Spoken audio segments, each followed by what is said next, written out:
Monthly call for ACCE's Emerging Cities Peer Group. I'm John Brewer, President and CEO of the Billings Chamber of Commerce in Montana, and this year's Emerging Cities Council Chair. Everybody's going to stay muted during the presentation today from Dave Kilby, and when he wraps up, we'll give everybody an opportunity for a period of question and answer. So a little different format than usual, but we're thinking it's going to work a little better this way. So always would love to record your participation on this call. So if you could please just send me a quick email letting me know you're out there.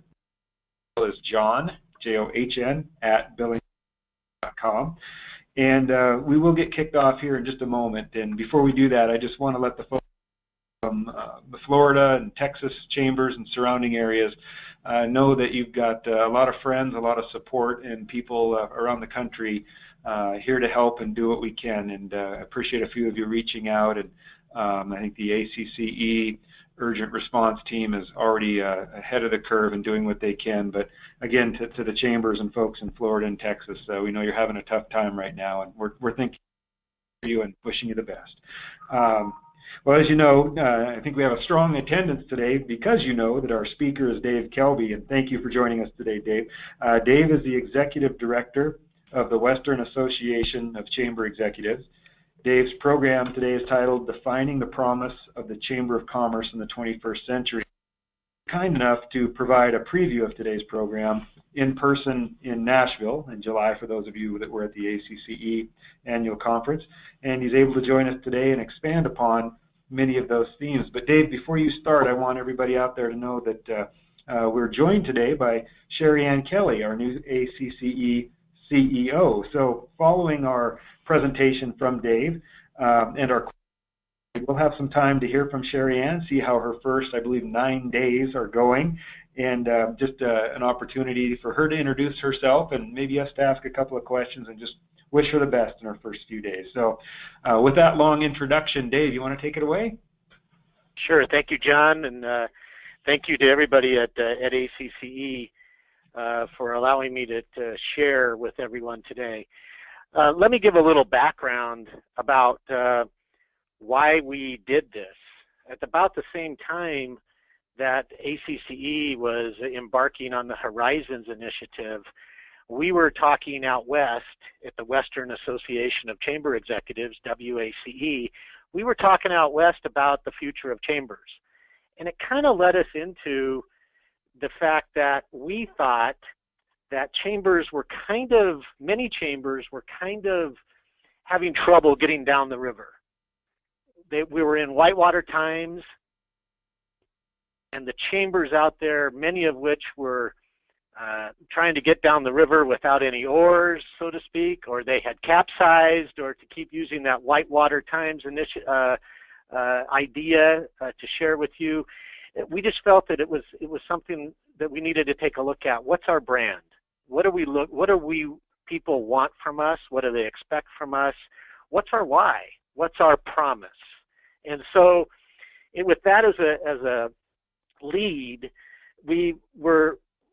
our foundation was that there's key ingredients for a chamber, and these are the essentials: the board, the staff, our program. Are we doing the right stuff?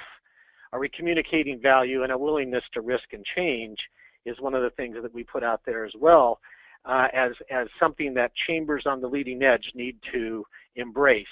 And I know almost everybody in ACCE and on this call obviously fit that mode. We started doing a lot of internal discussions with chamber executives around the West, and this was on their mind. There were a lot of folks out there saying, I'm not sure we're doing the right stuff. That what our chamber has been doing lately is meeting the needs of our members. I'm not sure where the revenue is going to be in the future. And it kind of fits right in with the Horizons Initiative on membership and the whole nature of belonging. And then the thing that we started also hearing is to take the chamber to the next level, do we really have the right talent? Does the model that we have of staff of the past, is that where we need to be in the future?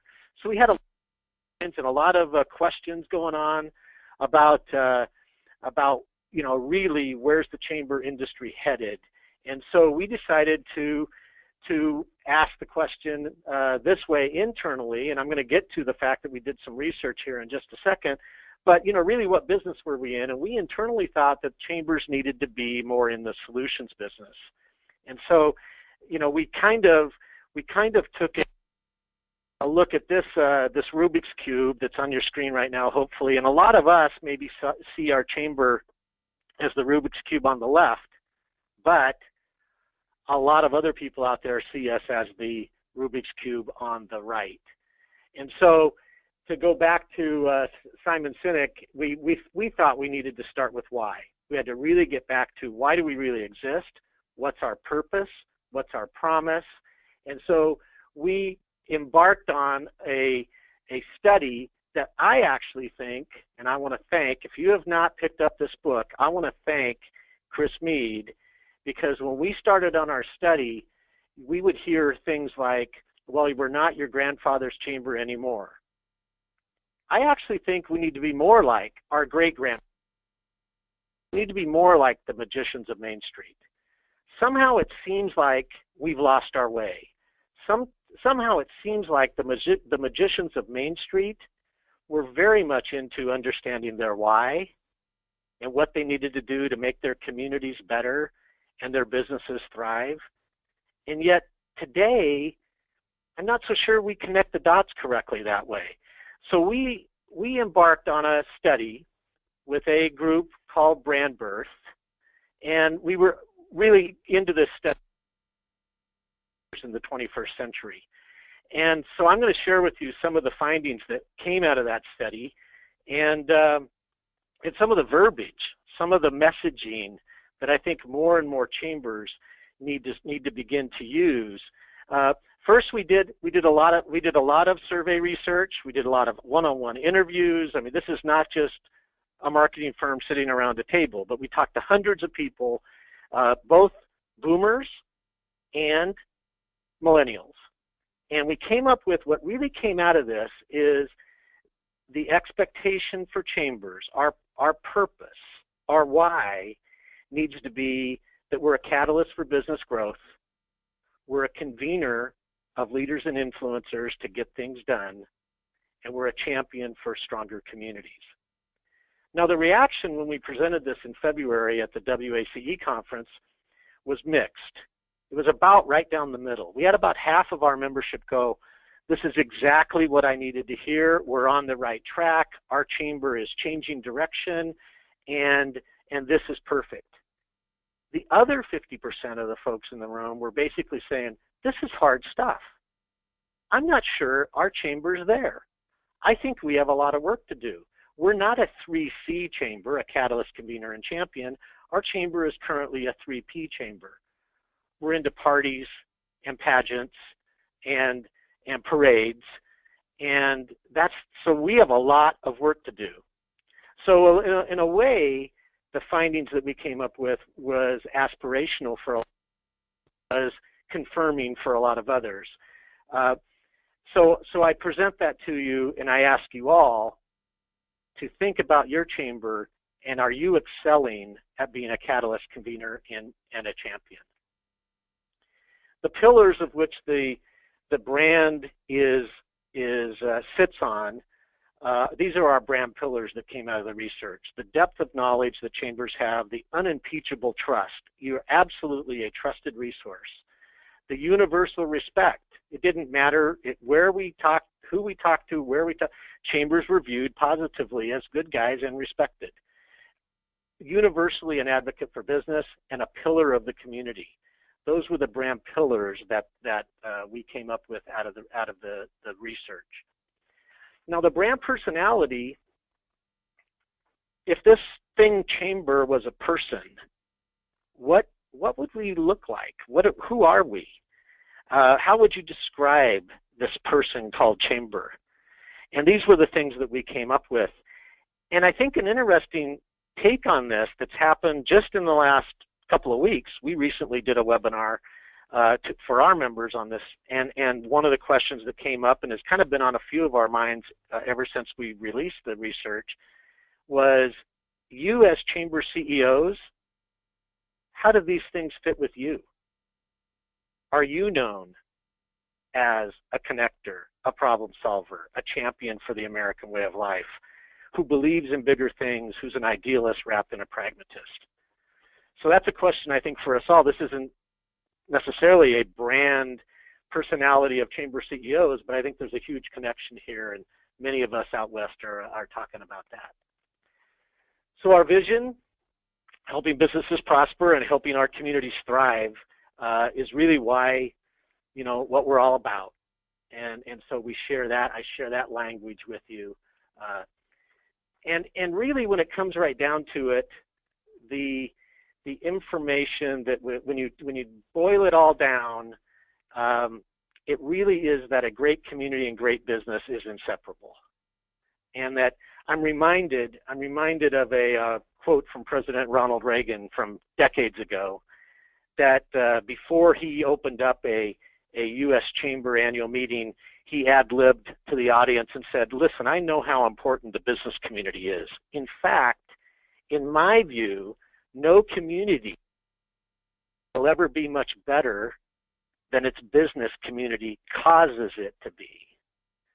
So it maybe Reagan was just decades ahead of his time, or maybe he was also referring back to the magicians of Main Street, which I think maybe we need to revisit and ask ourselves those questions. Are you the magicians of Main Street in your community? Are chambers nationwide viewed that way today? So additional research that we've done at WACE finds that there are 5 core competencies for chambers. So if we've previously talked about our why from the brand research that I've just talked about, this would be our what. So what do we need to do? Promote the community, representing the interest of business with government, providing networking opportunities and building business relationships, political action, and creating a strong local economy. That would be the what from all of our research. Of thousands of business people around the United States have said, this is what we want our chamber to do, generically. The how you do it in Billings is going to be very different than how they do it in Longview, Texas, which is very different than how they do it in Lodi, California. But the what a chamber needs to focus on would go into these 5 buckets, if you will. And unfortunately, as an industry, we have a lot of folks in the chamber industry out there, if we're honest with each other, that are focused in maybe 2 of these buckets. They do a great job at networking and they do a great job at promoting their community, but they don't touch the other stuff. So we put that out there for something for you all to be thinking about as well. So it really comes down to, I like to ask folks, and I think this cartoon kind of tells the story here of, our market research indicates our customers are vague, mysterious phenomena who buy our products randomly for no reason whatsoever.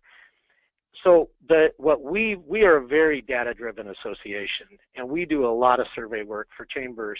And when chambers are asking their members what they should do, some very interesting results have come back. And we've just recently been asking questions based on the brand birth research, and I'm going to share those responses with you right now generically. There's one thing with every chamber we've done the survey for that their members say they do a really good job at, and that is their chamber excels at being a proven hub of information within the business community. Well, is that going to stay with us in the next 10 years, a hub of information, or is the hub of information going to be Google? And I think that's a question as an industry we have to ask ourselves. Now, if that's where we excel, and we also excel at building business relationships, here's some areas we don't excel. At least from the research that we've got back from business people around the West, we do not excel at being a fearless problem solver. We do not excel at embracing diversity throughout the organization. We do not excel at attracting and nurturing and motivating catalytic leadership, words right from the ACCE Horizons Initiative. We do not excel as an industry at continuing and exploring new programs and embracing change. And we do not excel at keeping up with the times and changing with local business needs. So I think those are, we need to ask ourselves, do we need to do things different? Is your chamber embracing change?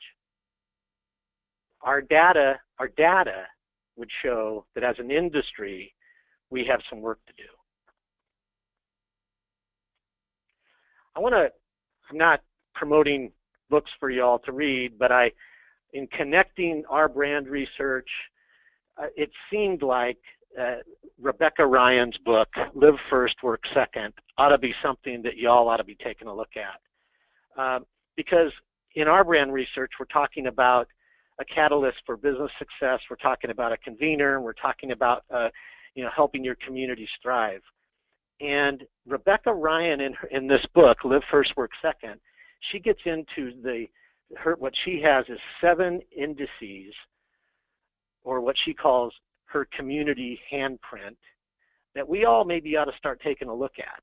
And if you're not familiar, the 7 have to do with the vitality of the community, the earning power of the community, the learning power in the community, the social capital, the cost of lifestyle, what's there to do after hours, and can you get around town? If we address those things, if we really tackled those things in our community, would we be perceived as a community leader? Would we be perceived as a catalyst, a convener, and a champion? I think the answer is yes. So I think that's something that we might want to get our hands on and show that to our boards and say, hey, maybe there's some stuff out there that we ought to start working on. I'm a big believer of data research and focus groups, and if I were in your spot running a successful chamber, I would do a focus group with silent majority members of mine, not the board, not with people I see all the time, and I would ask them this question: what are the top 2 problems facing you, your business, and our community? And then I would listen, and then I would ask myself this question: now what's the chamber going to do about those problems? Because in order to fulfill our brand purpose, we really need to be a problem solver. So, or I'll ask it to you this way. What do you want your chamber to be known for? I was recently in Colorado, and one of the Colorado chamber execs said, but Dave, everybody loves our parties. And I said to that person, I said, well, that's all well and good, but is that what you want to be known for? Or do you want to be known for that group that is making the community better, that is helping business thrive and succeed, that's solving problems, that's making this a better place to live and work, not just throws good parties? And the reaction was kind of, I got this stare like, well, maybe we need to work on, maybe we shouldn't be just known for our young professional parties. Maybe we need to work on some of the things that they really care about.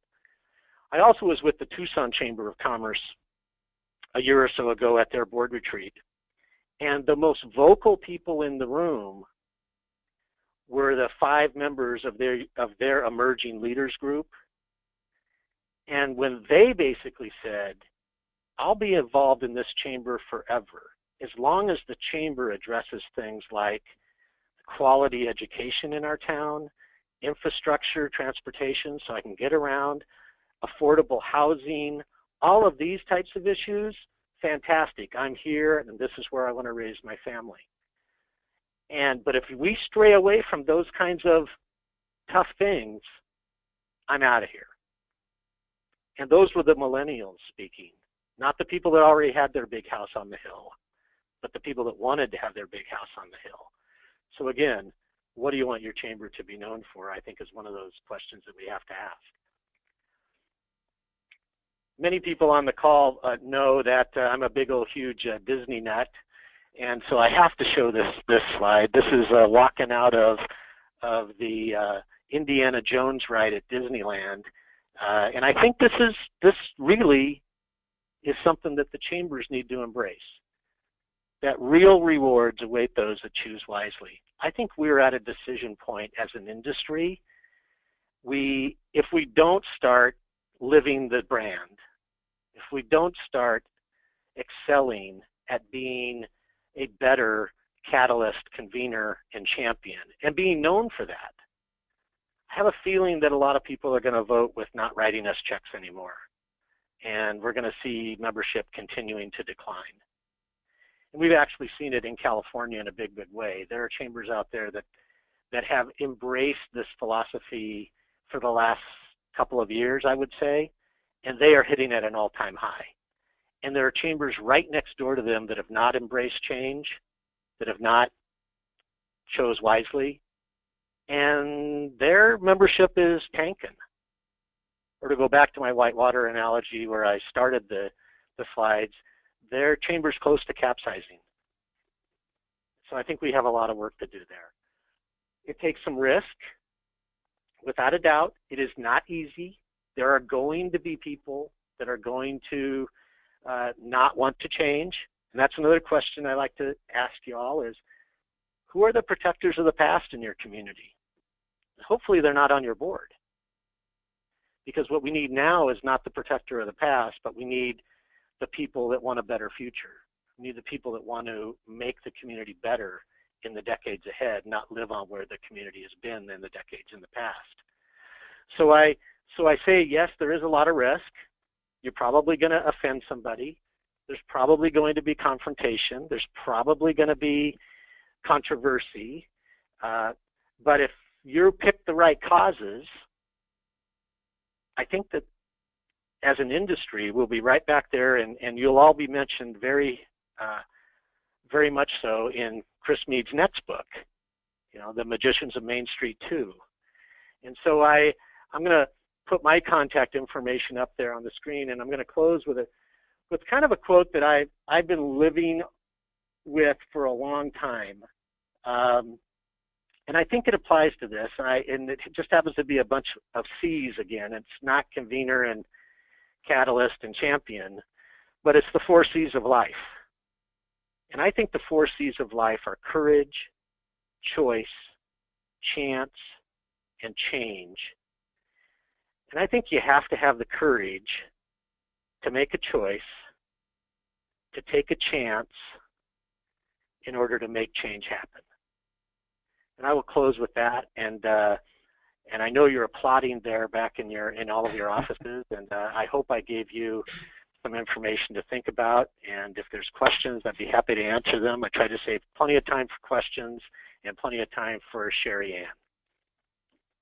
So, Dave, this is John. This is John in Billings. Thank you. I'm applauding over here in Montana. That was a great presentation, and I'm glad you mentioned Magicians of Main Street. I love the book from Chris Mead, and he does a very nice job of grabbing some really wonderful points in history, tying to our chamber work that are wonderful for presentations to Rotary clubs and so on. I like to use his example of St. Louis and the chamber leadership there and how they quickly adopted Charles Lindbergh's vision of being the first person across the Atlantic. And without the St. Louis Chamber, it might not have happened. And you look at revolutionary, world-changing events and how a chamber has been involved, and that's how I want our chamber to identify. And rather than so many of the chambers in our area that do a cow pie bingo phenomenally and raise a lot of money for their community, but maybe are afraid to take those risks. So I think you did a great job, and I'm glad you mentioned that book.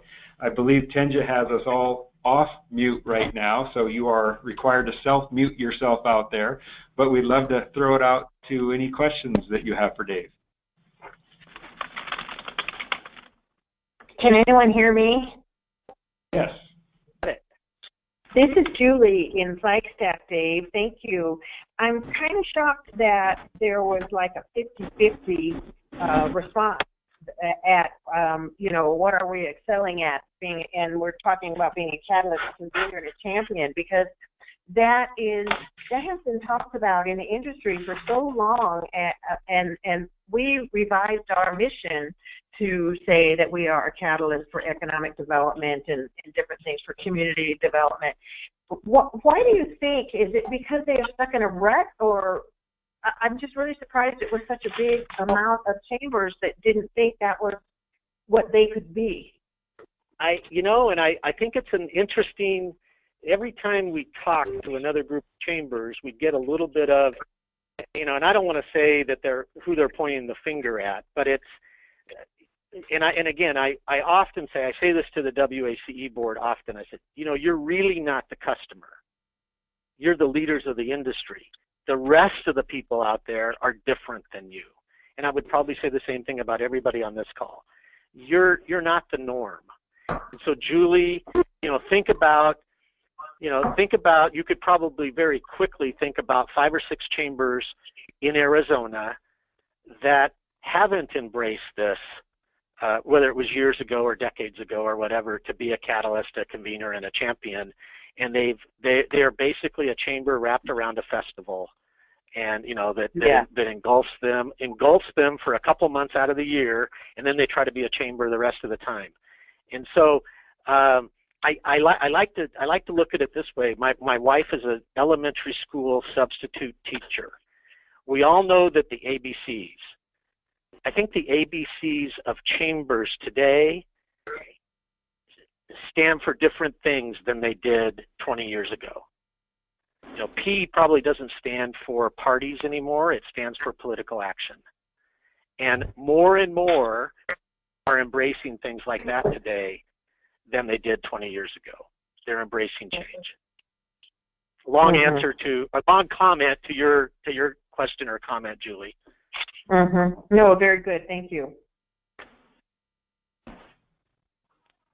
And again, I think some of this is what is it? The rising tide raises all boats.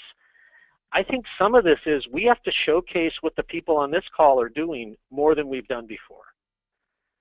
So when we hang up and I call you, Julie, and say, I want a paragraph from you about how you've embraced this years ago, so that we can share it with other people and you can be the model. I think we need to do a little bit better job at that instead of the assumption that everybody's already drank the Kool-Aid. Well, it's funny because with one of my teammates, a VP, this morning, I said, we have to do a better job of, and my exec committee has told me, Julie, you're all over town. Why aren't you shooting a video on Facebook when you were just with the former president of ASU talking educational attainment? Julie, why when you were with the Arts and Cultural Organization that we helped fund an economic study for, why didn't you take a picture with him and put it on Twitter?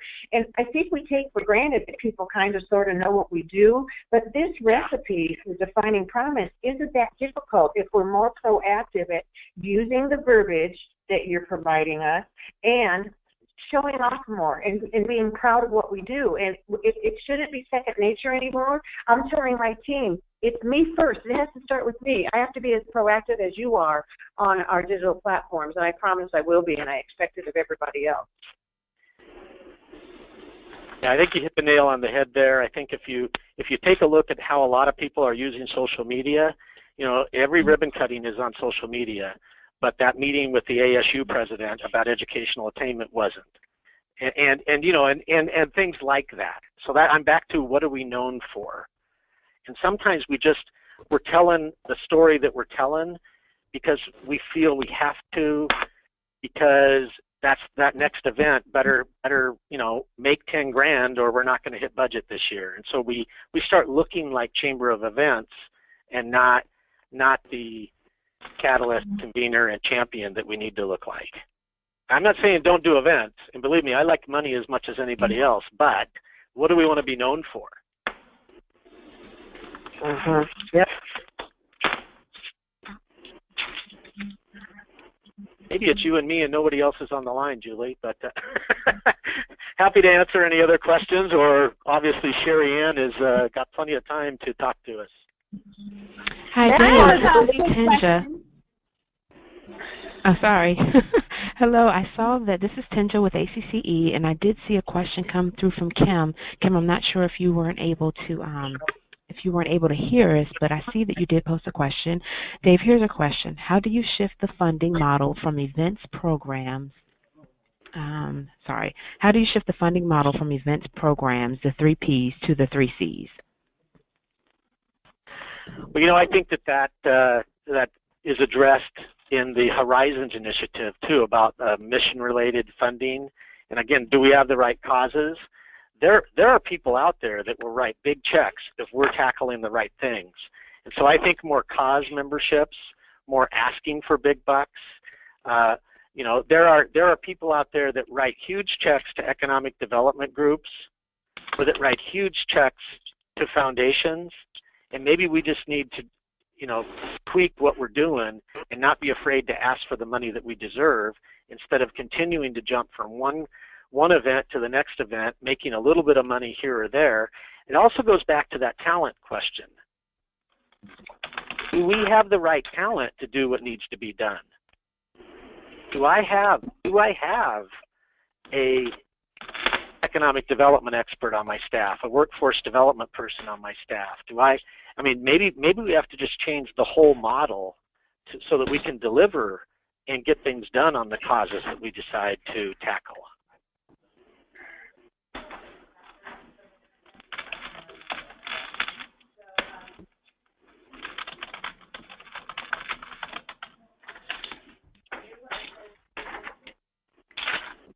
Anybody else out there? Dave, it's John Brewer again. The comment on telling your story, I thought of the earlier question. I thought of that, I think, on one of your slides when you showed the Rubik's Cube of how we see our brand and how others see our brand. And I think that's just so important that we don't forget that we kind of get tired of hearing our story in our offices and around the board table over and over again. But our members in the community probably doesn't even hear the message till we've sent it 6 or 7 times. So the repetition and how we tell our story is so important. You talked about areas where we don't excel, and so many of them I think were fear-based, that maybe we're afraid of failure or loss of membership, loss of revenue if we take too risky of a position. And I completely agree with that.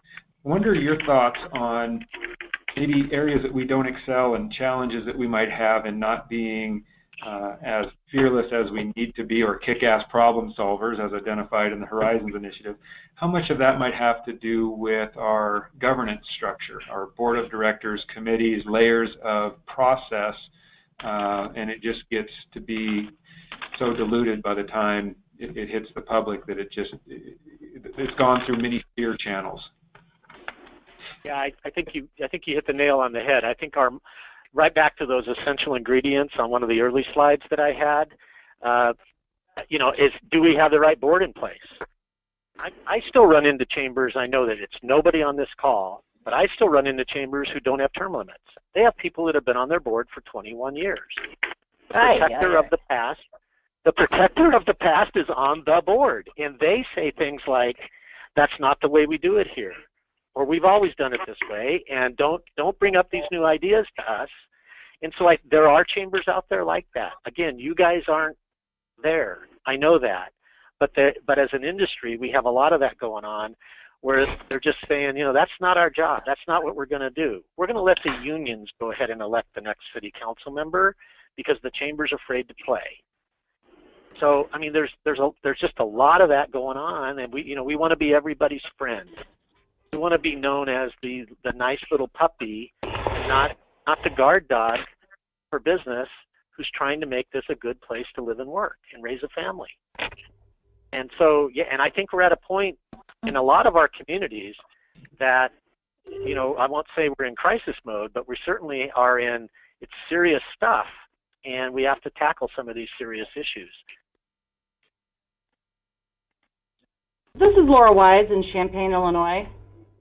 I'm curious, when you talked about, we see our brand and versus how others see our brand, and in your research, how others saw the brand when it was in a positive way, did you do any breakdown about the chambers in those communities that have responsibility for economic development in that community?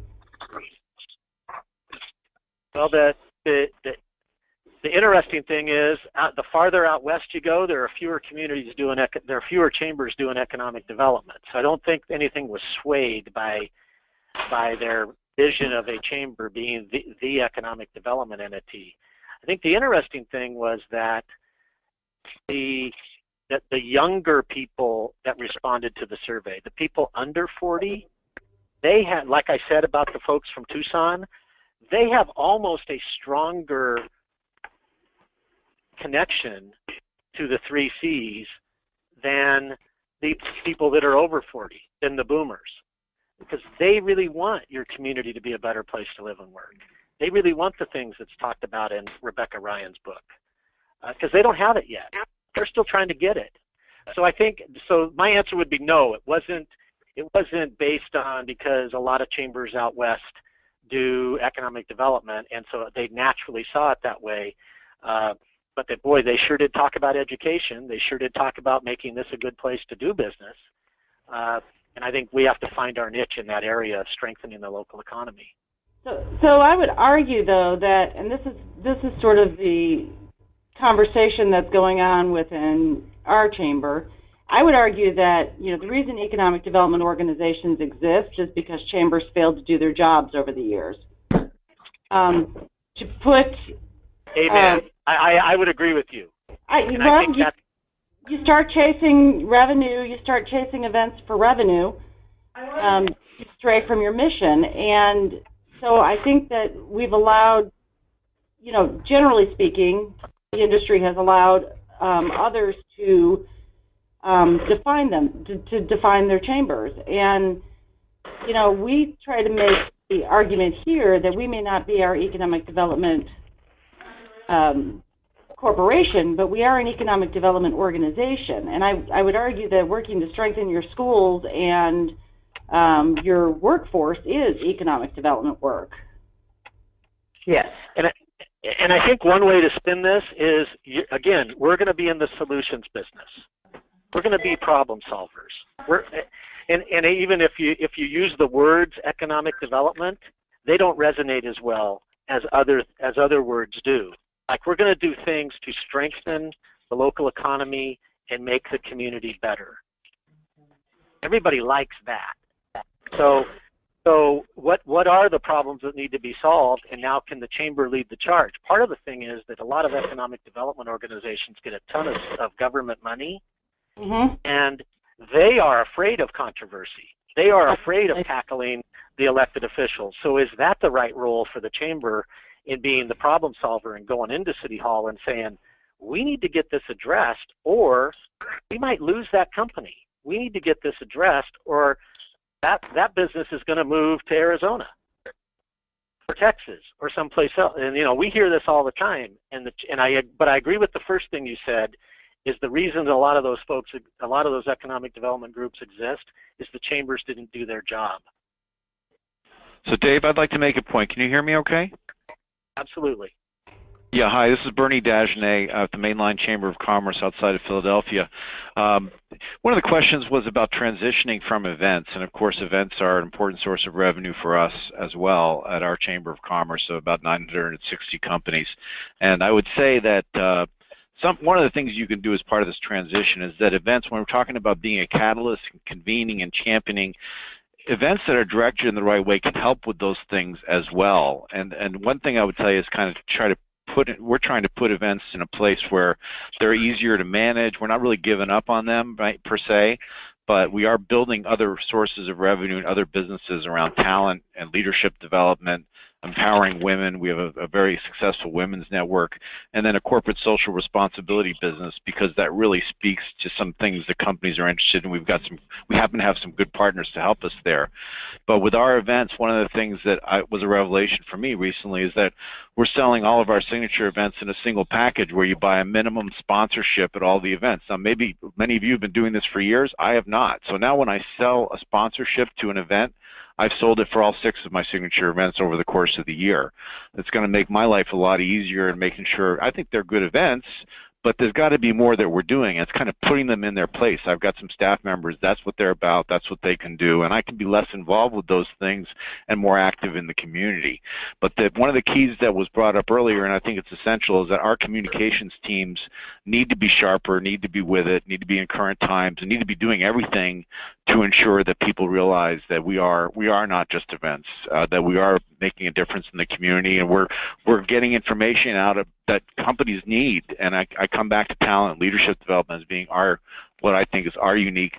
To me, that is economic development. That's our version. If you can put better people in the companies in this region, and they're constantly coming out of chamber programs, and we're doing leadership programs year-round now, that is having an impact on the economy. That is having an impact on the company, and that's ensuring our future, because all those people within the companies, including the CEOs who sent them, are valuing what it is that we bring to the table.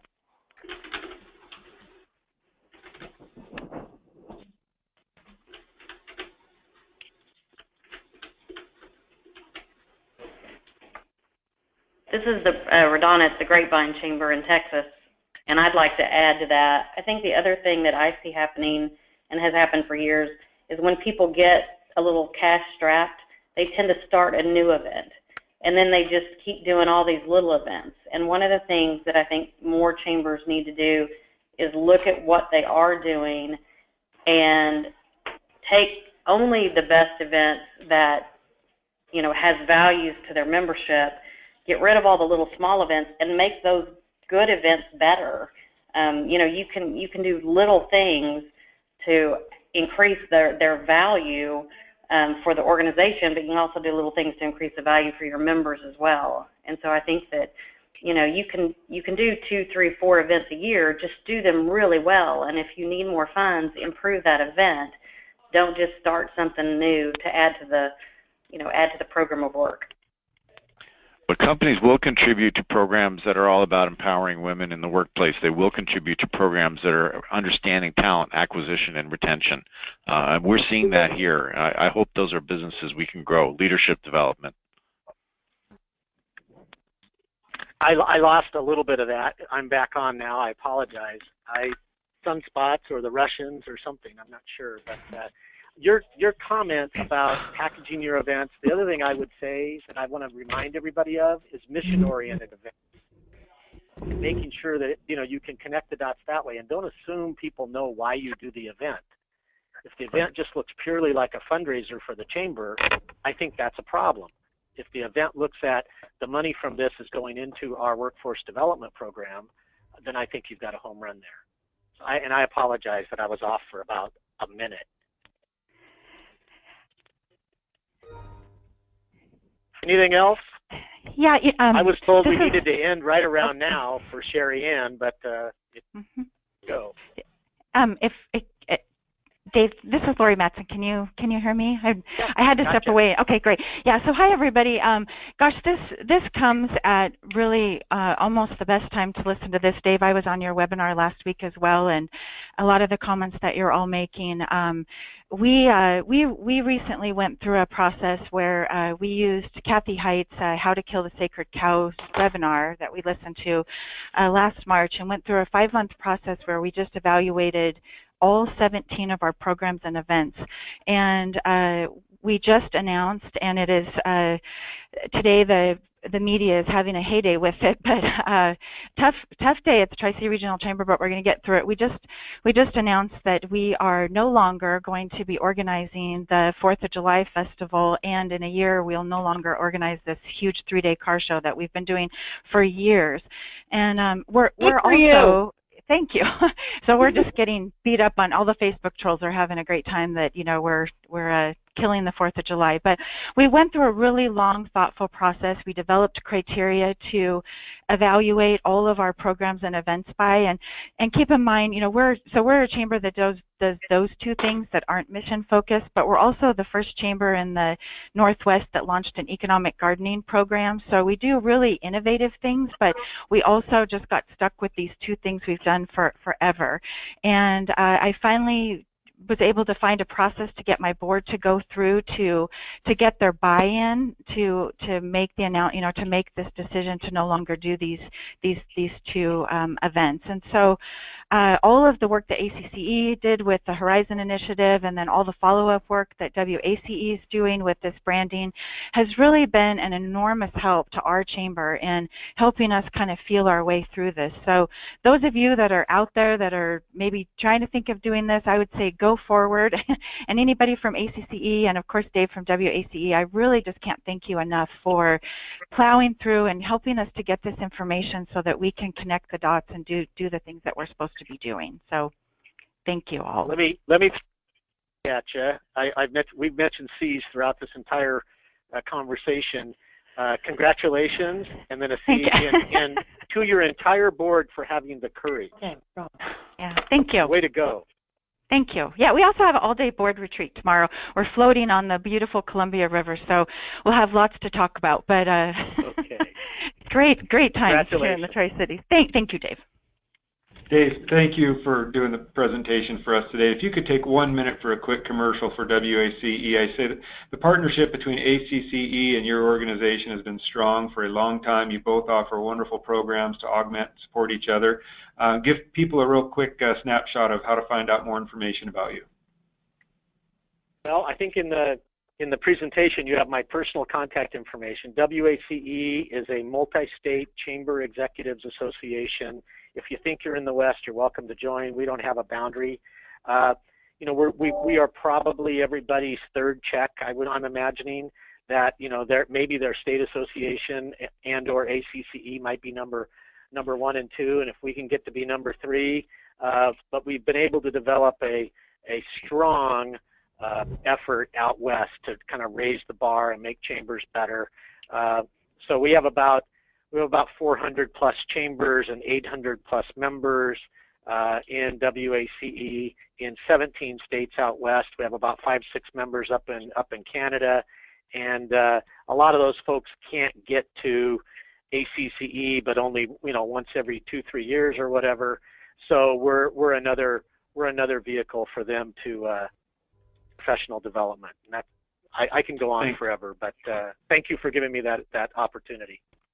Thank you, Dave. And I'm seeing comments pop up on the webinar that, you know, great presentation. I've gotten emails from people thanking you and also requesting the deck for the PowerPoint. And I mentioned to Tenja that we were getting those requests, and I believe she said that they will be available shortly through ACCE's YouTube channel. You want to describe that, Tenja, as to how people can access the slides? Of course. By tomorrow, I plan to have the full webinar loaded on our Cities page, and that link will be via a YouTube link. But that link, you will be able to go directly to the ACCE website, then to our Emerging Cities page, and under our previous webinars and conference calls, you will see this new one posted by tomorrow. Excellent. Will you send that out to the group tomorrow, that link? Sure, of course. Okay, thank you. And so to end on another fantastic high note, we all have the opportunity to welcome Sherry Ann Kelly, who I believe is in her 9th day of work at ACCE, taking over the reins from our beloved Mick, who is now retired. Sherry Ann, are you still with us? I am here. I am, yes. Excellent. Well, we're so glad that you were able to join us today, and very thankful for you being in the seat that you are. We've heard phenomenal things. Your resume is fantastic, and just wanted to have you take a moment to introduce yourself. Thank you, John. I really appreciate you having me on the call.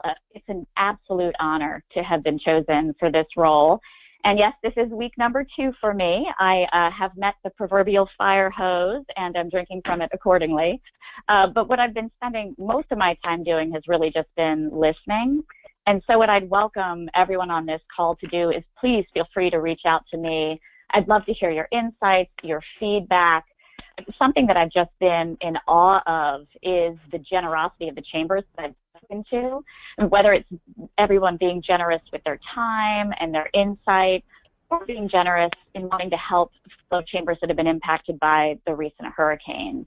And when you have a strong and really thoughtful community like this one, I just see endless opportunities where we can build on, you know, some of our existing successes. I really enjoyed Dave's content today. One of the things that I love about the chamber world is its diversity. I think that diversity makes it a rich community, but there's also the commonalities, which is so much of what we discussed on the call today. You know, that's equally as important as the unique differences that chambers bring to the table. And I completely agree with the idea that the future of chambers is likely to continue focusing less on those sort of transactional relationships and more on deeper solutions-oriented value propositions. I mean, chambers are these trusted resources, community champions, for really leading change. And those are powerful and impactful characteristics of our community, and I just find that unbelievably exciting. So I'm looking forward to continuing the listening tour, and along with the rest of the ACCE team, doing whatever we can to support and advance this fantastic community. That's really all I wanted to say. I'd love any questions anyone on the line might have for me right now, or if you prefer to connect offline, I'm happy to schedule a call or a meeting. But again, I'm just appreciative that you had me on this call, and I'm really looking forward to getting to know everyone and working with all of you in the future. Thank you, Sherry Ann. Any questions? And you said you're comfortable with people sending you email, reaching out with any specifics that they'd like to share or pick your brain on? Absolutely. Happy to. Well, again, welcome. We're glad to have you, and I'm excited to meet you in person here shortly as our first ACCE board meeting's right around the corner. Absolutely. Well, thank you again for having me. All right. Well, thank you. And just a quick housekeeping for everybody. We canceled our October 25th monthly call in exchange, well, because of the ACCE board meeting, I'm sorry. And November 22nd would be the November call, and that's the day before Thanksgiving, so I'm guessing it'd be best to find an alternative date there too, and we'll be working on those and get details to you shortly. If you've got some topics that you want to put on our agenda, happy to include that. But I guess until November, if anybody has any last parting thoughts, happy to accept those. If not, we'll say goodbye. All right. John, can I just jump in real quick? Please. This is Dave Kilby again. I just want to say thank you. I want to say thank you to John and to ACCE for inviting me to do this. I hope that here that you all will find helpful, and it was an honor to be asked, and I'm here as a resource for you if you ever need me for anything. Excellent. It's mutual. We've got a partnership between ACCE and WACE. So thank you, Dave. We appreciate your time and willingness to share. All right. Take care, everybody. All right. Okay, Thank you, everyone. Dave. Bye.